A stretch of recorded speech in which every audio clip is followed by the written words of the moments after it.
Senhor. Nossa alma tem sede de Ti, Senhor. Mesmo um dia todo diante da Tua face, diante da Tua presença, não é suficiente. É por isso que o Senhor criou a eternidade para a gente estar diante do Senhor, Deus. Conhecendo e prosseguindo em Te conhecer, Senhor. O nosso prazer está em Ti, Senhor. Ó minha alma, se deleita no Senhor. Obrigado, Senhor. Obrigado, Senhor, por se revelar a nós. Obrigado, Senhor, por nos atrair ao Senhor. Obrigado, Senhor. Nós Te amamos. Meu nome é Douglas, sou pastor junto com uma equipe ali na família de Zascope, Bragança Paulista. Nós estamos nesse dia de arrependimento, nesse dia de rasgarmos o nosso coração diante do Senhor, e eu queria propor um tema para nós nos arrependermos. 2 temas. Abra comigo a sua Bíblia em Malaquias, capítulo de número 2. Malaquias, capítulo de número 2, verso de número 15. O Senhor está repreendendo a nação de Israel e Ele entra em um tema com essa nação. Então Malaquias, esse profeta, vai dizer ao povo aquilo que o Senhor está dizendo. Então Malaquias 2, 15, diz assim, e o tema aqui, para você compreender o contexto, ele está falando sobre casamento, ok? Não foi o Senhor que os fez um só, em corpo e em espírito, eles lhe pertencem. E por que um só? Porque ele desejava uma descendência consagrada. Portanto, tenham cuidado, ninguém seja infiel à mulher da sua mocidade. Eu odeio o divórcio, diz o Senhor, o Deus de Israel.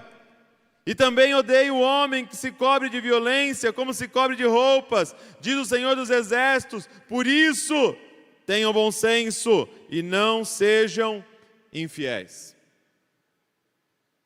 O que Deus está dizendo e revelando sobre o seu coração nesse texto de Malaquias é que Ele odeia o divórcio. E eu creio que toda vez que você lê, Deus odeia, Deus abomina, Deus detesta, nós precisamos parar em textos como esse. Porque, amados, terrível coisa é fazermos aquilo que Deus odeia. Porque há um versículo que nós amamos, se Deus é por nós, quem será contra nós?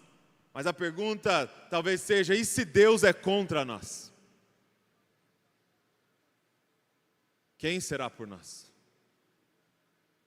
Deus odeia o divórcio. E por que Ele odeia o divórcio? Porque o divórcio é quebra de aliança. E o nosso Deus é um Deus de aliança.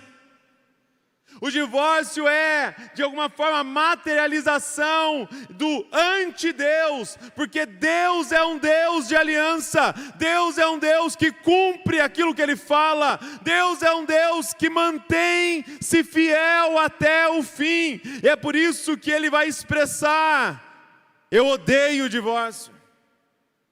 Então eu queria que hoje, nesse período nosso aqui, nós nos arrependêssemos de um assunto, que é a quebra de aliança. Como igreja, nós temos pecado nisso. E não só no divórcio aqui, como está no contexto de um casal, um marido e uma mulher que se divorciam e quebram aliança, mas Deus odeia todas as quebras de aliança. Nós como igreja precisamos nos arrepender, porque nós servimos a um Deus que é fiel. Nós servimos a um Deus que é um Deus de aliança. Nós não podemos ser um povo que quebra aliança por qualquer motivo. Sabe, talvez você está aqui e você em algum momento já pensou: ah não, eu nunca congregaria na igreja daquele fulano, porque aquele fulano está no 3º casamento. Isso é terrível. Mas imagina se nós começássemos a ver assim: não vamos aceitar esse membro, porque ele está na 6ª igreja.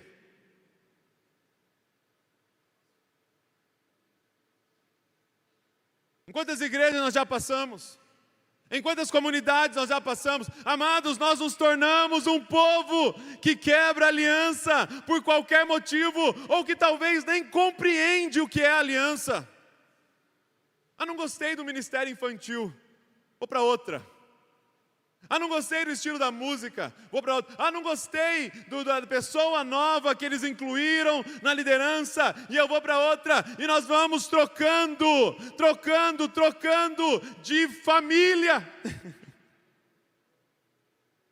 Só que o que o texto está nos dizendo, o que a Bíblia vai nos dizer, é que este Deus, Ele odeia a quebra de aliança. Sabe, muitas vezes, quando nós estávamos ali em um ambiente, as pessoas de igreja, as pessoas erram com a gente, e você pensa: ah, é um sinal de Deus para eu sair. Não, amado, é o ferro afiando o ferro, é Deus querendo tratar coisas do nosso caráter, é Deus nos ensinando a perdoar, a ter paciência, a ser manso, bondoso.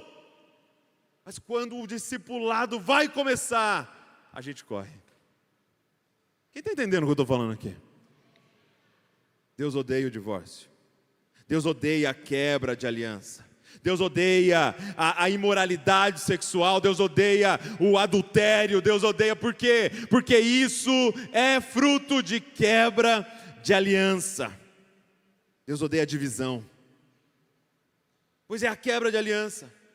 Deixa eu te mostrar mais um texto que vai falar sobre Deus detestar. Provérbios 6, verso de número 16. Você pode só ouvir, ou acompanha na tela ali, ó. Diz assim: 6 coisas o Senhor Deus odeia, e a 7ª Ele detesta. Então vamos lá, vamos ver o que Ele odeia, porque a 7ª é pior, tá? Então o texto está dizendo: isso aqui Ele odeia, mas isso aqui, em outros textos diz abomina. O primeiro, olhos cheios de orgulho. Segundo, língua mentirosa. Terceiro, mãos que derramam sangue inocente. Olha algo que Deus odeia: assassinato de pessoas inocentes. Coração que faz planos perversos.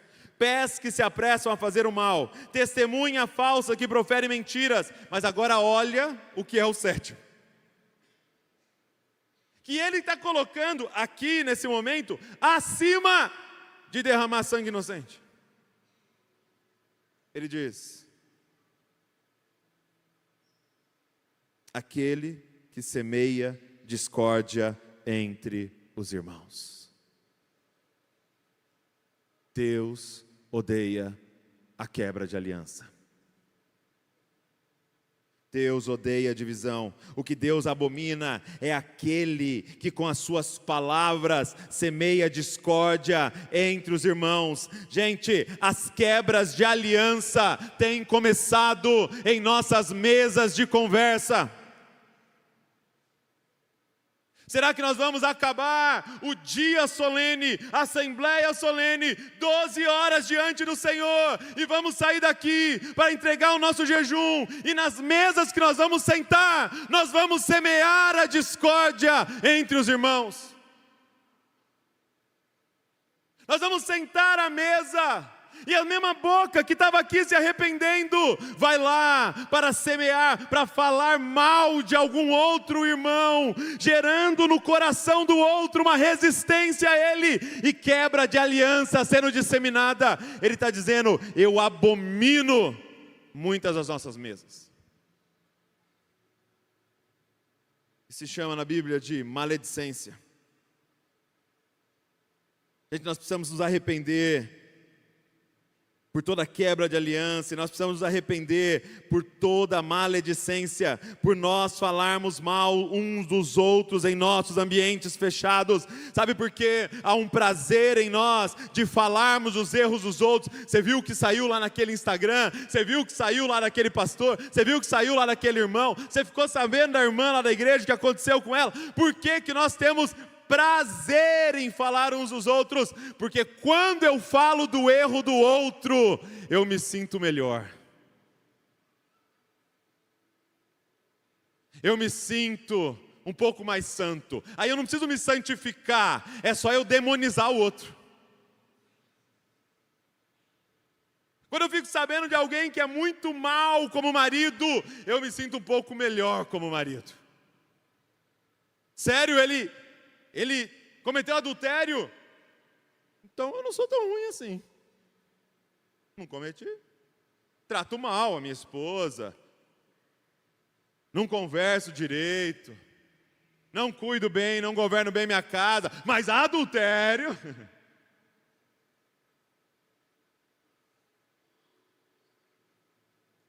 Isaías, capítulo 6, que nós ouvimos aqui, é um texto muito interessante, que Isaías tem um encontro com Deus.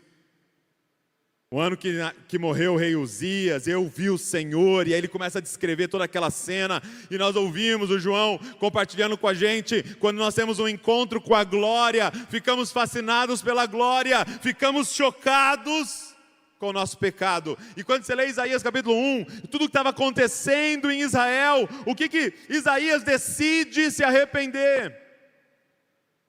Para onde Isaías decide olhar? Que pecado Isaías decide confessar? Ele diz: ai de mim, estou perdido, porque sou homem de lábios impuros e habito no meio de um povo de lábios impuros, e os meus olhos viram o Rei, o Senhor dos exércitos. Essa é a nossa oração hoje aqui. Senhor, por causa da nossa falta de aliança, nós nos tornamos um povo de lábios impuros. E nós temos que clamar: faz isso que o Senhor fez com Isaías. Então um dos serafins voou para mim, trazendo na mão uma brasa viva que havia tirado do altar com uma pinça, e com a brasa tocou minha boca e disse: eis que esta brasa tocou os seus lábios, a sua iniquidade foi tirada, o seu pecado foi perdoado. Senhor, toque em nossos lábios. Senhor, toque em nossos lábios hoje aqui, para que esses lábios sejam instrumentos de reconciliação e não instrumentos de divisão, Senhor. Toque em nossos lábios hoje aqui com brasa do altar. E a sequência? Depois disso eu ouvi a voz do Senhor, que dizia: a quem enviarei e quem há de ir por nós? Eu respondi: eis-me aqui, envia a mim. Então ele disse: vá e diga. Agora que eu purifiquei os seus lábios, vá e diga o que eu quero que você diga. Agora a sua boca está disponível para ser o meu instrumento no meio desse povo. Gente, como podemos ser boca de Deus em nosso púlpito e boca de Satanás em nossas mesas? Como podemos falar da beleza de Deus e do fascínio quando nós falamos mal de quem Deus é apaixonado a ponto de dar seu único filho para morrer por essas pessoas? Ele nos chamou para sermos ministros da reconciliação e não ministros da divisão.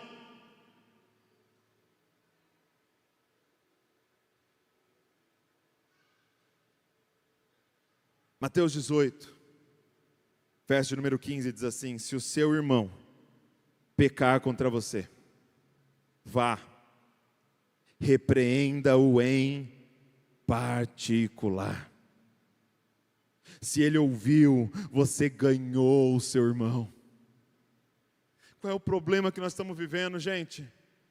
Nós não confrontamos o pecado. E falamos sobre o pecado dos outros em nossas mesas, mas ninguém vai lá falar com a pessoa. Para quem deveríamos estar? Nós estamos falando aqui, ignore o pecado, ignore, não, nós não estamos falando disso, fale com a pessoa certa, é com quem está pecando e com o Senhor em intercessão, ponto. Nós precisamos falar com a pessoa que está em pecado, mas qual é o coração? Condená-la? Não, é ganhar um irmão. Como é que ganha um irmão? Confrontando ele no pecado dele, dizendo: eu amo tanto você, que eu vou ter que ter essa conversa chata, horrível com você. Você está pecando, arrependa-se. Eu não tenho como ver você caminhando a passos largos para o inferno e não dizer nada. Está errado o que você está fazendo. E fica tranquilo, eu não falei com ninguém disso que eu percebi. Imagina o que aconteceria em nossas comunidades, gente, se as coisas fossem resolvidas no 1 a 1. Você viu o seu irmão no erro, você em particular foi lá, confrontou ele, ele se arrependeu, você ganhou um irmão, o elo de vocês, a aliança de vocês é ainda maior, e ninguém precisou ficar sabendo do escândalo. Quem está entendendo, gente? Mas ao invés de falar com a pessoa, nós queremos falar com 3, 4, 5, 6 outras pessoas. Agora, o irmão que pecou contra você, e você vai ter que perdoar o irmão, agora tem 5, 6 que tem que perdoar ele. Por quê? Porque você espalhou.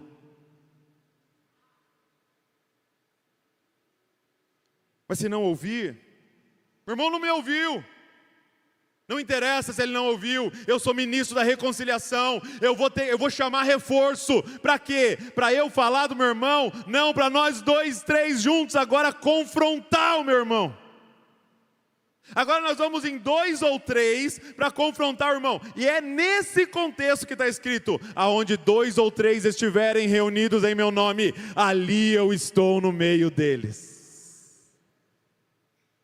E aí ele diz: se o irmão não ouvir, chama a igreja, aqui provavelmente num contexto de uma igreja caseira, um pequeno grupo que vai lá, para continuar dizendo: nós não desistimos de você, nós queremos, se arrependa, volta para os caminhos do Senhor, se arrependa, você é nosso irmão, e você continua ali tentando ganhar aquele irmão. E por último se ele não se recusar a ouvir também, considere-o como gentil e publicano. Amados, a minha proposta hoje aqui é que nós precisamos fazer um compromisso. Nossa boca será instrumento de reconciliação e não de divisão. Se eu não tenho como falar com a pessoa e não tenho como ajudar de nenhuma forma, eu não vou falar.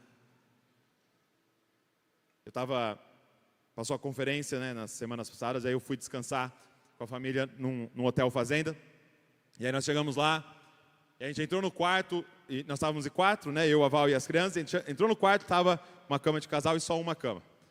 E aí a gente ligou na recepção, falou: poxa, a gente reservou um quarto com 2 camas de casais, né, as crianças iam dormir em uma, eu e a Val na outra, então com 2 camas de casais. E aí a gente até mandou a foto, falou: ó, aqui é a foto. Aí o cara veio e falou: não, então, a gente não tem nenhum quarto com 2 camas de casais. Falei: mas como? Aqui na foto. Aí ele me mostrou na foto que é aquelas lentes que distorce, então a do canto aqui parecia uma de casal, mas era uma de solteiro. Ele falou: ó, pode ver, tem só um travesseiro. Eu falei: mas então muda a gente para uma de 2, né, 2 camas de casal. Ele falou: não tenho nenhuma. Então era a caminha e uma que puxava embaixo. Aí eu falei: não tem? Nenhuma?